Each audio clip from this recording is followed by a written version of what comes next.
Boa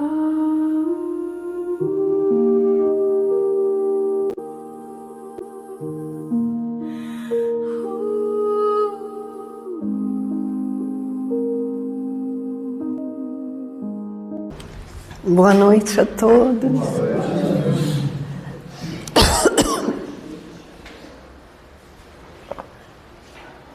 Como a Peinha falou, esse é mesmo um dos ensinamentos de Jesus, né? Não estava assim não, gente. Vai passar. Dos ensinamentos de Jesus mais difíceis, né, da gente cumprir, né? Mas como Emmanuel fala na página, né, os amigos, eles nos ajudam, mas os inimigos que ficam ali pisando no nosso pé, né, é que vão nos mostrando o que nós precisamos vencer em nós mesmos. Então, a gente precisa agradecer a eles também, né? Então, esse capítulo 12, ele fala, né, sobre retribuir o mal com o bem, os inimigos desencarnados, se alguém vos bater na face direita, apresentar-lhe também a outra. E tem instrução dos espíritos, também fala vingança, o ódio e o duelo. Mas a gente não tem como falar sobre tudo isso, né? Numa exposição assim. Então a gente vai ficar nesse item, retribuir o mal com o bem. E esse capítulo 12, ele tem muito correlação com o capítulo 10. O capítulo 10, ele vai falar, bem-aventurados os misericordiosos. Então aqui nós vamos ver, perdoai para que Deus vos perdoe, reconciliação com os adversários, o sacrifício mais agradável a Deus, o argueiro e a trave no olho, não julgueis para não ser julgados. Então olha só, né, quanta coisa tem em correlação com o capítulo 12, perdão das ofensas, a indulgência. Então, a gente vai ver, né, que o capítulo 10 e o capítulo 12, eles estão muito próximos, nos mostrando a importância do perdão aos nossos inimigos, que na verdade o maior beneficiário somos nós mesmos. E aí vocês vão dizer, mas eu não tenho inimigos, né? Graças a Deus que a gente não tem mais assim inimigos, não existe, né? A gente não ouve falar mais em duelo, mas a gente ainda ouve falar em feminicídio, né? A gente ainda ouve falar em brigas no trânsito que causam morte. E também, às vezes, quanto tempo a gente fica carregando uma mágoa, um ressentimento, porque alguém veio me falar de uma forma que eu achava que não deveria. Então, na realidade, quando a gente traz para a nossa vida atual, a gente ainda vê que a gente ainda está muito preso a coisas pequenas, né? E quando Jesus fala, né, reconciliai-vos com seus inimigos enquanto estáis a caminho, ele, né, o que ele vai falar? Vamos, a hora é agora, aproveita, né, essa encarnação, porque a gente vê nas reuniões mediúnicas espíritos que ficam lutando, né, eternamente para fazer vingança, para procurar o seu algoz, quando nós sabemos que nós não somos vítimas o tempo todo, né? Certamente, se nós passamos por determinadas coisas, trazemos alguns equívocos do passado. Então, a gente precisa começar a fazer essa mudança, né? Retribuir o mal com o bem, porque senão a gente não vai conseguir dar um passo no sentido da evolução, né? E aí a gente vai ver aqui, logo o primeiro item, né? Vem lá escrito: aprendeste que foi dito, amareis o vosso próximo e odiareis os vossos inimigos. Então, era isso que tinha sido aprendido anteriormente. Eu, porém, vos digo, amai os vossos inimigos, fazei o bem aos que vos odeiam e orai pelos que vos perseguem e caluniam, a fim de serdes filhos do vosso Pai, que estás nos céus e que faz se levante o sol para os bons e para os maus, e que chova sobre os justos e os injustos. Porque se só amardes ao que vos amam, qual será a vossa recompensa? Não procedem assim também os publicanos? Se apenas os vossos irmãos saudardes, que é o que com isso fazeis mais do que os outros? Digo-vos, não fazem outro tanto os pagãos? Então ele já começa chamando a atenção. De tudo que vocês aprenderam, né? Se vocês amarem só os que vos amam, que diferença faz isso, né? Também aqueles que são maus, que ainda se equivocam, são capazes de amar algumas pessoas, né, do seu convívio. Então ele continua: se somente amardes os que vos amam, que mérito se vos reconhecerá, uma vez que as pessoas de má vida também amam os que as amam. Se o bem somente o fizerdes aos que vô-lo fazem, que mérito se vos reconhecerá, dado que o mesmo faz a gente de má vida? Se só emprestardes àqueles de quem possais esperar o mesmo favor, que mérito se vos reconhecerá quando as pessoas de má vida se entreajudam dessa maneira para oferir a mesma vantagem? Pelo que vos toca, amai os vossos inimigos, fazei bem a todos e auxiliai sem esperar coisa alguma. Então, muito grande será a vossa recompensa e serais filhos do Altíssimo, que é bom para os ingratos e até para os maus.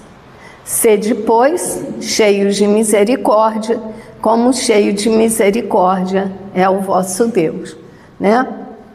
Mas a gente, às vezes, quer misericórdia, mas não tem misericórdia com o outro, não é? Então, se a gente lembrar da parábola, né? O Senhor perdoou as ofensas, as dívidas dele, mas ele não perdoou as dívidas do seu conservo. Então, muitas vezes, nós também agimos dessa maneira. Então, se o amor do próximo, isso tudo está aqui no Evangelho, né? Se o amor do próximo constitui o princípio da caridade, amar os inimigos é a mais sublime aplicação desse princípio, porquanto a posse de tal virtude representa uma das maiores vitórias alcançadas contra o egoísmo e o orgulho. Então, o que a gente vê? Amar aqueles que nos amam é muito fácil, né? É natural. Mas amar o inimigo é um esforço que eu vou fazer para domar as minhas más inclinações, né? As minhas más tendências, o orgulho, o egoísmo, e começar a agir de uma maneira diferente, né? Em relação a eles. Mas a gente vai tentar entender um pouco mais o que Jesus quis dizer com isso, né? Então, um erro comum é achar que amar o inimigo existe o mesmo afeto que nós temos por um amigo. Então, Kardec e os espíritos, né, superiores que estão sempre nos esclarecendo, eles vão dizer, né, que não é intimidade, que o Espiritismo esclarece que amar o inimigo não significa buscar a sua companhia, aprovar os seus erros ou demonstrar uma afeição terna que seria falsa. Então, a gente está desconstruindo, né, essa coisa de que tem que ser igual. Nesse momento, nós não temos condições ainda, como espíritos imperfeitos, de amar dessa forma igual, né? Tanto o nosso amigo, os nossos amores e aqueles que nos causaram mal. E dizem ainda o seguinte: é neutralidade positiva, significa não desejar o mal. Já é uma coisa que a gente pode fazer, não é isso? Isso eu consigo fazer. Não desejar o mal, não se alegrar com a sua desgraça, porque às vezes a gente faz isso, né? Nossa lá, bem feito, me derrubou aqui, caiu ali, né? Às vezes a gente fica até esperando, né? Lá no fundo. Então, não retribuir a ofensa e estar pronto para ajudar caso a pessoa precise de socorro real. Então, isso a gente pode, né? Pelo menos tentar. Vamos tentar, né? Não desejar o mal, não se alegrar com a desgraça do nosso ofensor, não retribuir a ofensa e ajudar se a pessoa precisar. É inteligência espiritual. Amar o inimigo é compreender que ele é alguém espiritualmente doente. Quem agride está projetando o próprio sofrimento. Então, é preciso que a gente saia um pouco da cena e entenda que aquele sujeito, ele está com algum problema também, né? E muitas vezes ele está jogando para cima da gente. O Jorge Elahá, ele tem uma fala interessante, que ele diz da distância amorosa. Então, o que ele diz com isso? Que às vezes é muito difícil essa convivência tão próxima. Então, a gente não precisa ter essa convivência tão próxima, mas a gente pode orar por aquela pessoa, né?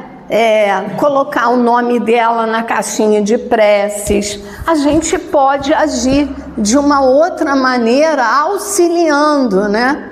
Para que esses sentimentos possam ir se dissipando. Então, a diversidade na maneira de sentir resulta de uma lei física, a da assimilação e da repulsão dos fluidos. O pensamento malévolo determina uma corrente fluídica que impressiona penosamente. O pensamento benévolo nos envolve em agradável eflúvio. Quer dizer, lógico que a gente vai querer, né, tá nessa ambiência de bons pensamentos, porque isso nos causa um bem-estar muito melhor, né? E hoje nós temos argumentos científicos e psicológicos, né, que nos mostram o benefício para quem perdoa. Porque a Joana de Ângeles vai chamar de veneninho diário, que ela diz assim: a mágoa, por exemplo, altera a química celular. Então, quem guarda rancor toma o veneno esperando que o outro morra, não é? Eu fico com aquele pensamento constante em relação ao outro, né? Ah, por que me fez aquilo? Não tinha o direito de fazer isso comigo. E às vezes o outro até já seguiu. É a gente que continua, né? Nesse sofrimento. Porque o perdão é libertador. Primeiro para você, porque você deixa de ter pensamentos e sentimentos menos ruins, né? Sentimentos ruins. E também você liberta o outro para ele seguir. Porque imagina, eu fico ali emitindo, né, pensamentos e sentimentos também negativos em relação a outra pessoa. E isso acaba prejudicando a ele também. Então, quem guarda rancor, né, toma o veneno esperando que o outro morra. E também, pela medicina psicossomática, a gente vai ver que o estresse crônico gerado pelo ressentimento, ele aumenta o cortisol, ele destrói o sistema imunológico e ele causa problemas cardíacos. Então, perdoar é, antes de tudo, uma medida de higiene mental e saúde física. Porque muitas vezes eu vou contraindo doenças em função desses sentimentos que eu carrego. Então, amar os inimigos não é, portanto, ter-lhes uma afeição que não está na natureza, visto que o contato de um inimigo nos faz bater o coração de modo muito diverso do seu bater ao contato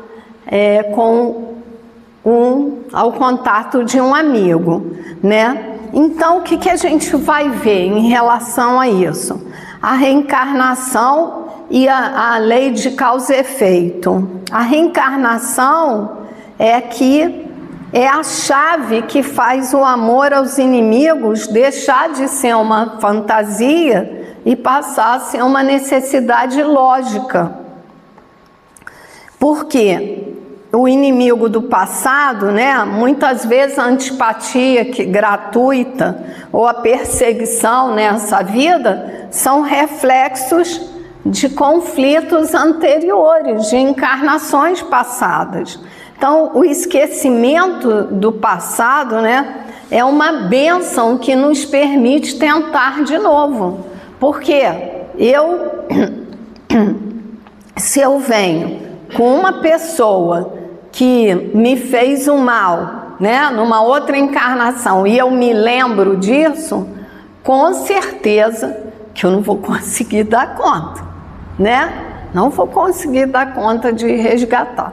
Então, na verdade, o esquecimento é uma bênção, porque eu posso reconstruir ou construir algo melhor com aquele indivíduo, né? Com aquele espírito nessa encarnação, então. Então, esses inimigos, né, do passado, a gente sabe que também nós viemos na família, na casa espírita, no nosso trabalho, tanto com espíritos que nos são simpáticos, mas também com aqueles que a gente precisa modificar as nossas intenções em relação a ele, que a gente precisa ser mais fraterno, que a gente precisa aprender a amar. E aí, uma outra questão, né, quando a gente se desvencilha, né, se a gente perdoa, é a quebra do laço fluídico, porque o ódio, ele cria uma algema magnética, né? Eu fico presa àquilo ali.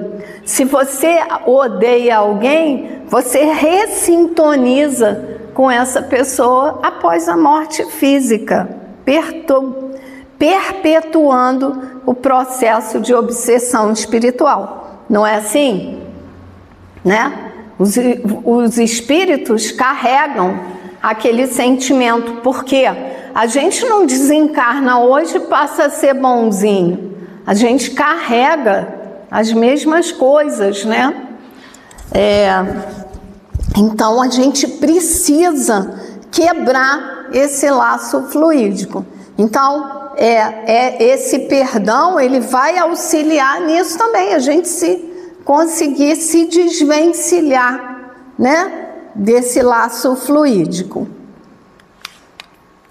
Então, amar os inimigos, olha, vamos ver aqui como é que é possível, né? É não lhes guardar ódio, nem rancor, nem desejo de vingança, né? A gente tem aquela música tão bonita, né, que fala sobre isso. É perdoar-lhes sem pensamento oculto e sem condições o mal que nos causem. É não opor nenhum obstáculo à reconciliação com eles, porque às vezes o sujeito ele até vem na tentativa de, né,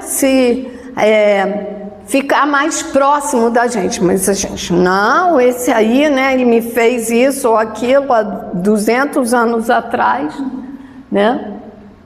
É desejar-lhes o bem e não o mal, é experimentar júbilo em vez de pesar com o bem que advenha para ele, é socorrê-los em se apresentando ocasião, é abster-se quer por palavras, quer por atos de tudo que o possa prejudicar, é finalmente retribuir-lhe sempre o mal com o bem, sem a intenção de os humilhar. Quem assim procede, preenche as condições do mandamento: amai os vossos inimigos. Isso aqui a gente pode melhor, não pode, gente? Acho que a gente pode, hein? Esse aqui, né? Dá pra gente ir fazendo, né? Vão ter uns momentos que a gente fique com mais dificuldade, mas acho que a gente já tem condição de fazer isso que está falando aqui. Então, a gente reflete, né? Para amar os nossos inimigos, então, primeiro, a gente precisa aprender a perdoar. No Antigo Testamento, a gente vai ver que a palavra perdão, ela acontece 76 vezes. Não é importante, né? Será? É super importante, né? E em todas elas é sempre o perdão de Deus em relação aos homens, porque não era hábito dos judeus perdoar. Então, né? Há uma ideia que é muito interessante, né, isso aqui, de que quando eu perdoo, eu retiro do outro a culpa. Já ouviram falar isso, gente? Às vezes a pessoa fala, mas eu vou perdoar e ele vai seguir achando que está tudo ótimo, né? A gente ainda pensa muitas vezes dessa forma. Só que nós não temos o poder de tirar a culpa do outro, né? Ele vai precisar se resolver com a lei divina. A lei divina é a lei de amor. Então, ele me fez algo ruim, mas principalmente ele descumpriu a lei de Deus. Então, ele vai ter que se virar com isso, não sou eu. Então, eu posso muito bem perdoar, mas ele vai continuar com a culpa dele. Ele vai continuar lá, mas não cabe mais a mim. Ele vai ter que se haver com a providência divina, né? Que nos dá sempre novas oportunidades. O perdão vai me tirar da obrigação de reencontrar o meu agressor. Quando eu perdoo, eu me desconecto do meu agressor. Eu entro noutra sintonia. Ao passo que se eu estou ali nesse embate o tempo todo, lembrando o que me fez, como é que foi, como é que não foi, né? Ele, sabe, eu me desconecto, eu consigo Outro dia a gente fez um acolhimento fraterno, uma moça, né, cheia de medicamento e com uma raiva enorme, né, um ódio do ex-marido. Então, né, a gente tentou, já é a segunda vez do acolhimento, porque primeiro ela estava muito dopada, mas não sabemos, né, se dessa vez ela conseguiu entender. Mas eu disse a ela: você percebeu que a sua vida parou e a dele seguiu? Quer dizer, ela continua presa àquele acontecimento e que isso não vai mudar nada. A vida dela parou. Ela tem 3 filhos pequenos, né? Tá cheia de medicação, né? Dando margens a espíritos inferiores também estarem ali junto. E o rapaz seguiu, né? Então cabe a nós essa decisão de cortar esse vínculo, né? Então essa aqui é uma fala do Elahá, que ele diz: quando A machuca B, não cria vínculo. O vínculo não se forma quando o mal é feito. André Luiz diz que não criamos o débito com o outro, né? Voltando um pouco, e sim com a lei. Ao contrário da ideia de que o mal vai e volta. O mal não vai, ele fica, né? Porque somos nós que ficamos com esse sentimento, né? Reverberando o tempo todo.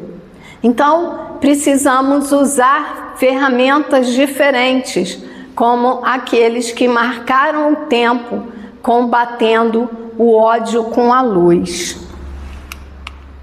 Então, na pergunta 340 de Consolador, Emmanuel diz, né, perdão e esquecimento devem significar a mesma coisa?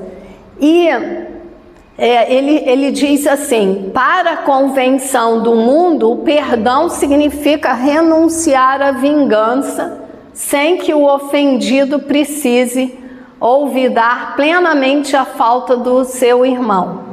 Entretanto, para o espírito evangelizado, perdão e esquecimento devem caminhar juntos, embora prevaleça para todos os instantes da existência a necessidade de oração e vigilância. Aliás, a própria lei de reencarnação nos ensina que só o esquecimento do passado pode preparar a alvorada da redenção. Porque esse esquecimento, com certeza nós teremos nos desvencilhado completamente do que aconteceu anteriormente, né? Dos sentimentos que a gente carregou. Mas a gente vai começando, né? Já renunciando à vingança, né? Então isso já vai nos ajudando a caminhar um pouco mais. Nos versículos 20 e 21 do capítulo 12 da Epístola aos Romanos, Paulo diz assim: portanto, se o teu inimigo tiver fome, dá-lhe de comer, se tiver sede, dá-lhe de beber, porque fazendo isso, amontoará brasas de fogo sobre a sua cabeça. E aí a gente fica pensando, mas que Emmanuel está dizendo com isso, né? Eu vou colocar brasa na cabeça do sujeito, né? Como é isso?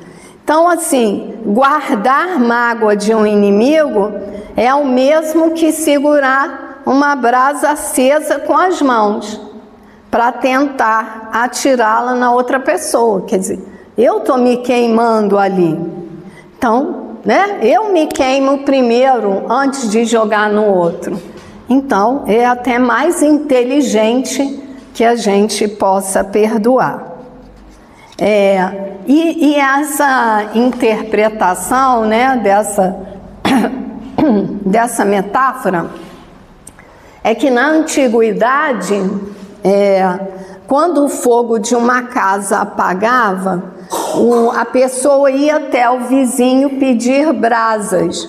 E aí o vizinho, generoso, colocava uma vasilha cheia de brasa acesa sobre a cabeça daquela pessoa para que ela levasse para casa e reacendesse o seu próprio lar.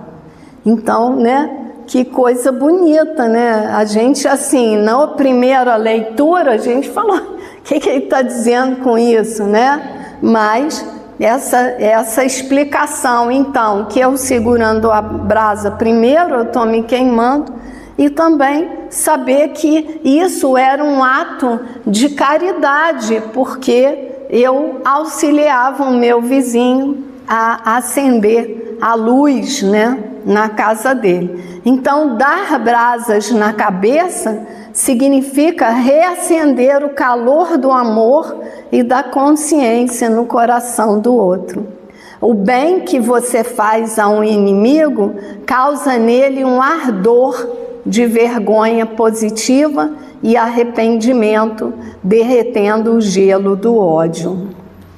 Toda vez que a gente vai estudar, a gente também ouve outras palestras, não sei se você faz isso, mas né, tem tanto palestrante bom que a gente vai procurar. E assisti uma palestra do Arthur Valadares, então ele conta um caso de um júri que está acontecendo e é de um serial killer, é um sociopata. E aí as pessoas chegam para ele com impropérios, dizendo que o odeiam, né? E ele está lá impassível, porque o sociopata ele não sente muita culpa, né? Pelas coisas que ele faz. E aí ele conta então que num dado momento, ele, né? Todo mundo chegou, falou que o odiava, que ele era horrível, que isso, aquilo, e ele não se mostrava, né? Ele estava lá impassível. E aí chega um homem e diz a ele: olha, eu estou muito triste que você tenha feito tudo isso, mas eu te perdoo de coração. E aí ele conta, né, um caso verdadeiro que ele conta nessa palestra. O serial então começa a chorar, né? Mostrando que na verdade só o amor é capaz de modificar as pessoas, né? E uma última fala aqui: não te deixe vencer do mal, mas vence o mal com o bem. Por quê? Né? Paulo alerta que quando alguém nos faz o mal e nós respondemos com ódio, agressão ou vingança, nós fomos derrotados, né? Que aquilo nos atingiu. O mal do outro nos contaminou e nos rebaixou ao mesmo nível moral dele. É a verdadeira vitória, o único jeito de vencer o mal é usando uma moeda diferente. Você só vence a escuridão acendendo a luz. Então, vencer o mal com o bem é manter o controle das próprias emoções e ditar o ritmo da paz. E aí, a gente vai fazer aqui uma correlação com um discurso, né, do Martin Luther King, que foi um americano, né, negro, um pastor, e ele lutou enormemente pela igualdade de raças, né? Ele se condoeu com... até o Rafael, ele tinha ouvido essa palestra e ele até falou um pouco sobre isso também, que ele foi defender uma senhora que ela era negra e existia uma lei que nos ônibus se você estivesse sentado e entrasse um branco, você tinha que se levantar, né? E aí ela diz que não se levantava e ela foi presa. Então ele começa essa defesa dessa senhora e acaba levando isso a questões assim muito maiores, né? E foi um grande lutador. E ele fez um discurso em 1957, e esse discurso tem pontos assim muito relevantes e muito próximos do que diz o nosso Evangelho. Então, o título é justamente Como Amar os Inimigos, os nossos inimigos. E ele coloca em 3 passos para alcançar esse patamar moral. Então, ele diz, como amar os nossos inimigos. Desenvolver a capacidade de perdoar. O perdão não ignora o mal cometido, mas impede que a ofensa seja uma barreira intransponível para o futuro. Quem é incapaz de perdoar é incapaz de amar. Exatamente o que o Evangelho nos diz, né?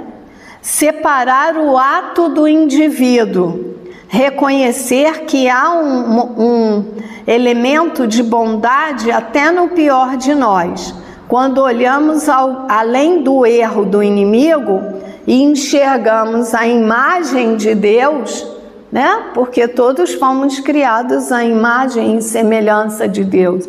Um dia todos nós seremos espíritos perfeitos. Então ele diz, quando a gente sai, né, dessa cena e vê esse inimigo como a imagem de Deus nele, passamos a amá-lo apesar do que ele faz. Exatamente o que o Evangelho nos diz, né? Não buscar a derrota ou humilhação do outro. O objetivo da não violência não é aniquilar o oponente, mas sim conquistar a sua amizade e compreensão para criar uma comunidade fraterna. Aí uma outra coisa, né, que ele também vai falar, a sutil diferença entre gostar e amar. E ele diz, esse é o ponto alto, né, do sermão dele. Gostar, olha que interessante isso, gente, porque é exatamente o que o Espiritismo nos diz. Gostar é sentimental. Gostar é uma afeição emocional. Então ele dizia, é impossível gostar de quem bombardeia minha casa, ameaça meus filhos e me oprime. Mas Jesus não disse, gostem dos vossos inimigos. Disse, amai. Amai os vossos inimigos. Ele diz, amar é ágape. O amor cristão é o amor ágape. A boa vontade redentora, criativa e incondicional para com todos os homens. É uma decisão da vontade, não um sentimento de simpatia. Exatamente o que a gente viu no Evangelho, né? Amar os nossos amigos é fácil, mas amar os nossos inimigos é um exercício constante. Então, como ele diz, é uma decisão da vontade, não é um sentimento que vem de repente, é uma decisão da nossa vontade, de nós nos modificarmos mesmo para conseguir amar o nosso inimigo. E aí ele ainda diz, por que devemos amar os nossos inimigos? Então ele diz, o ódio retribuído multiplica o mal.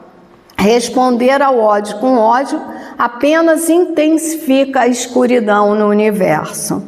Apenas a luz apaga a escuridão. Apenas o amor apaga o ódio. O ódio destrói a estrutura da personalidade de quem odeia. O ódio é um câncer que corrói o centro vital da existência do agressor mental. Quem odeia perde a objetividade, passa a ver o belo como feio e toma atitudes irracionais. E não é assim? Quando a gente está com raiva, né? Muitas vezes a gente se comporta de maneira irracional, né? Faz coisas que depois você fica pensando, nossa, o que é isso? O que é isso que eu fiz? Então, o amor possui um poder transformador e redentor. O ódio busca aniquilar e vive em monólogo. O amor busca converter e vive em diálogo. É a única força capaz de transformar um inimigo em amigo.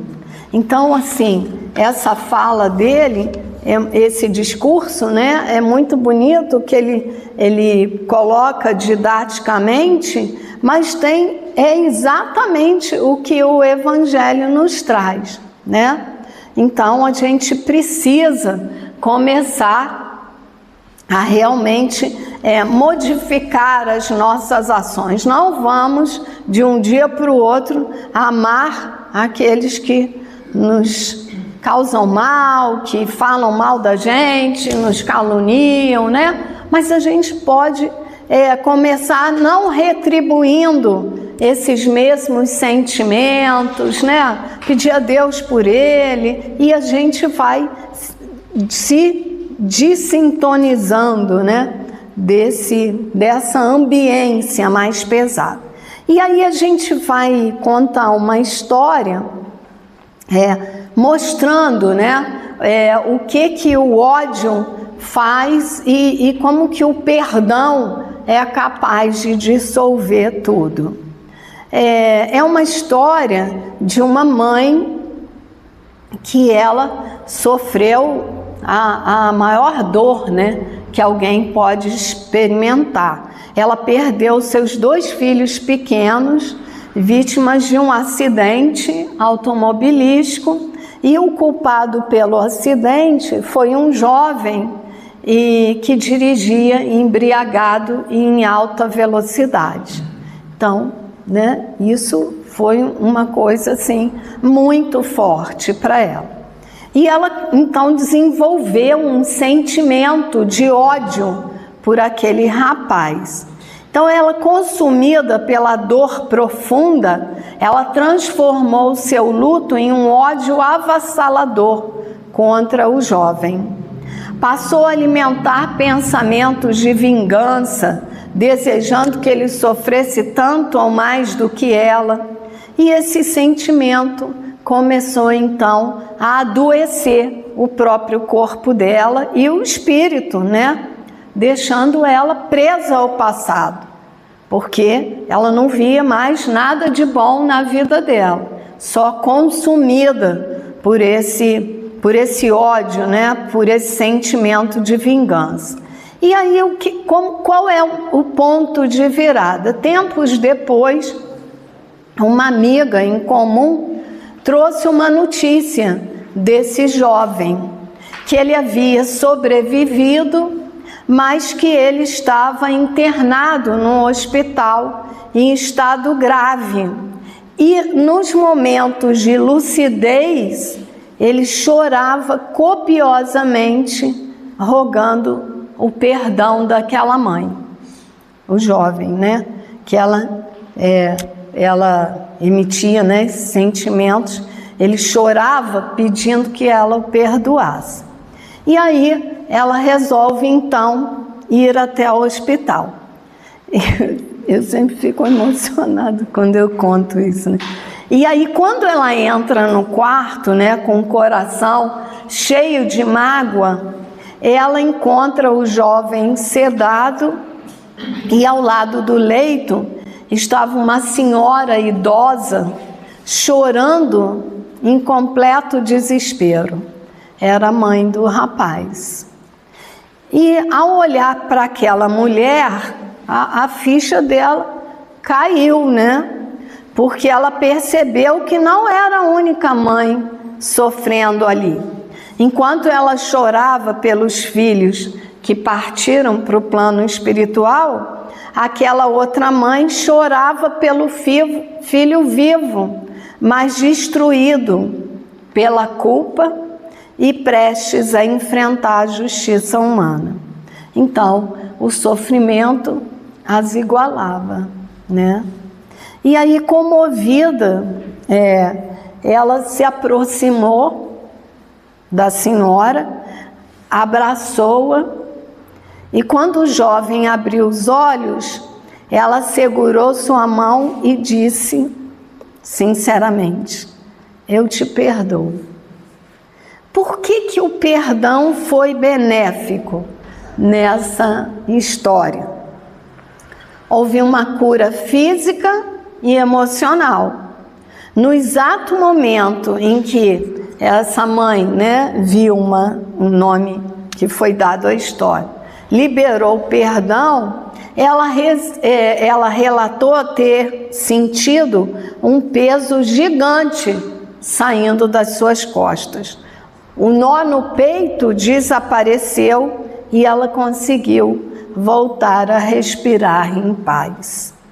A quebra de laços obsessivos, que sob a ótica da doutrina espírita, se ela mantivesse esse ódio, criaria um laço espiritual de trevas com o rapaz, uma atração fluídica negativa. Então, o perdão também libertou a ambos. E a cura para o agressor.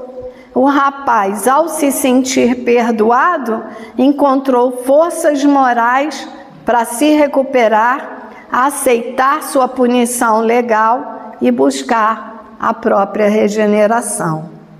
Então, o Espiritismo ensina que o maior beneficiado pelo perdão é quem perdoa, porque deixa de carregar o lixo tóxico da mágoa, E a gente tem uma outra historinha, ainda dá tempo um pouquinho. Uma outra história que os espíritas normalmente conhecem, que é um almoço entre Bezerra de Menezes e Quintino Bocaiúva. Quintino Bocaiúva era um político, de grande importância, e dias antes desse almoço com Bezerra de Menezes, ele tinha sofrido um susto enorme, que um rapaz da vizinhança usou uma arma e essa bala passou de raspão assim na cabeça dele. E ele, com a autoridade, ele queria, que esse rapaz fosse punido. E aí, enquanto ele estava lá nesse almoço com Bezerra de Menezes, o secretário dele chegou dizendo que o rapaz do acidente estava ali trazido pelo policial. E aí, o rapaz começa a chorar pedindo, que ele o perdoasse, que ele tinha filhos pequenos e que aquilo foi uma coisa assim que ele fez. Ele não teve a intenção de atirar em ninguém, e que se ele perdoasse ele, que nunca mais ele ia pegar numa arma, que ele ia mudar de bairro e tudo mais. Mas Quintino não aceitou. Ele, de modo algum, mesmo que o seu ato tenha sido de mera imprudência, você não ficará sem punição. E aí, o rapaz, então, é levado pelos policiais, E aí, mas ele vê que Bezerra de Menezes, Bezerra de Menezes era uma doçura, Estava ali de um jeito esquisito, meio sem graça, assim. Aí falou: Bezerra, eu não perdoo, definitivamente não perdoo o erro. E você acha que eu estou fora do meu direito? E aí Bezerra de Menezes, com aquela doçura e humildade, né? Ele diz: meu amigo, você tem plenamente o direito de não perdoar, contanto que você nunca erre. E aí acabou com ele, né? De uma forma assim muito calma, né? E aí ele recebeu assim aquele impacto, né? E começou a pensar sobre isso e acabou então perdoando o rapaz, porque, né, ele nessa altura ele já estava assim se interessando pelo espiritismo, já, né, tentando entender algumas coisas e realmente, né, como que nós não vamos perdoar se nós próprios somos cheios de erros, de equívocos, né? Apesar de todo o conhecimento que a gente já tem da doutrina, quantos equívocos a gente ainda comete até hoje. E uma terceira rapidinha é a do Eurípides Barçanufo.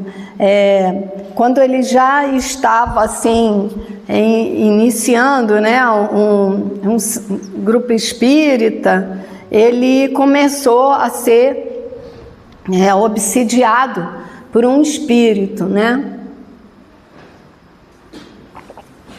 Aqui um espírito desencarnado. E ele era o espírito de um antigo líder religioso da antiguidade. Então ele vinha nas reuniões mediúnicas com aquele embate, né, com aquela arrogância toda.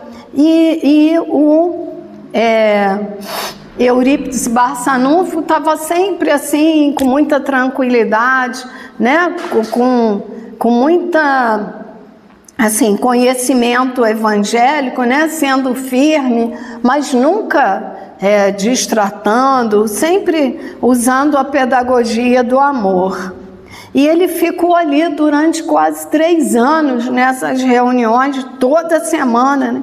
Descarregava ameaças e argumentos, né, teológicos complexos, né, contra o espiritismo, e Eurípides sempre respondendo com absoluta paciência, doçura, né, e lógica evangélica inabalável. Ele nunca tentava vencer o debate, né? E aí, lá, depois desses quase 3 anos, né, o donatista, isso está descrito num dos livros, em que esse espírito, mais tarde, ele é o espírito e a psicografia de Eurípides Barçanufo. Mas ele viu, né, que por mais que ele tentasse, ele não conseguia destruir a obra e nem irritar o Eurípides, né? Porque agia sempre com caridade pura, né, atendendo os doentes e dia e noite sem reclamar. E aí ele, cansado, né, do próprio ódio e tocado pela sincera amizade e respeito de Eurípides, ele acabou cedendo, abandonou a postura de perseguidor, pediu perdão, converteu-se ao bem, transformando de obsessor em um dedicado protetor e trabalhador da espiritualidade. Então, mais tarde, então, aqui eu anotei, ele ditou, né, para Eurípides Barçanufo, ele ditou um livro chamado Eurípides Barçanufo, o servidor de Jesus. Então, mostrando, né, que a gente pode e deve, né, perdoar, porque o caminho é justamente esse, né, para que a gente consiga um mundo melhor, um mundo onde haja mais fraternidade e amor entre todos. Então, só terminando aqui com ainda o sermão do Martin Luther King, que ele diz: Aos nossos oponentes mais amargos, dizemos: nós igualaremos a sua capacidade de infligir sofrimento com a nossa capacidade de suportar o sofrimento. Nós enfrentaremos a sua força física com a nossa força espiritual. Façam conosco o que quiserem e continuaremos a amá-los. Mas estejam certos de que os venceremos pelo cansaço, pela nossa capacidade de sofrer. E ao conquistarmos a vitória, ela não será apenas para nós, será uma dupla vitória, a libertação para nós e a redenção para vocês. Então, os ensinamentos de Jesus, esclarecidos pela doutrina espírita, nos mostram que o caminho é um só, é a redenção, e ela precisa acontecer, vai acontecer quando nós soubermos amar verdadeiramente a todos, né? Então, eu agradeço a oportunidade, né? Vamos então fazer a nossa prece final, fechar os nossos olhos, silenciar os nossos pensamentos, preocupações, para ouvir a voz de Deus e agradecer pela oportunidade da encarnação, que é a grande oportunidade de nós nos modificarmos. É hoje, é nessa encarnação.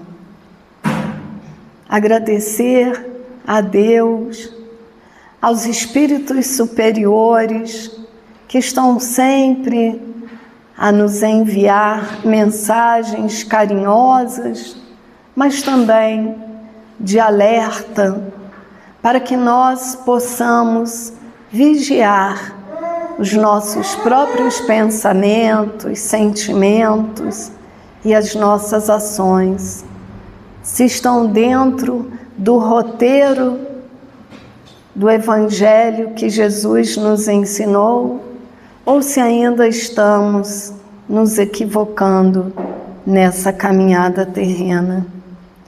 Que possamos, no dia a dia, colocar em prática todo esse aprendizado que nos é trazido de inúmeras maneiras, seja pela presença daqueles que são os nossos grandes afetos, seja pela presença daqueles que nos perturbam, mas certamente nos perturbam naquilo que ainda precisamos nos melhorar, seja a paciência, a tolerância, a resignação.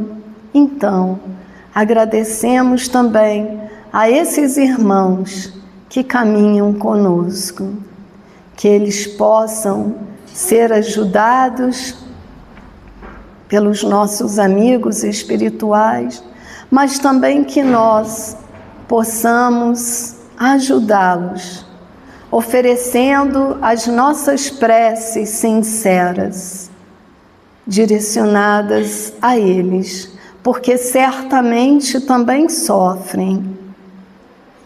Sabemos que quando carregamos sentimentos inferiores, o maior sofredor somos nós mesmos. Então, muito obrigada, Senhor, por essa oportunidade de aqui estar, nesse ambiente tão fraterno, que possamos voltar aos nossos lares, ainda refletindo sobre o seu Evangelho. Muito obrigada, fique conosco hoje e sempre, que assim seja.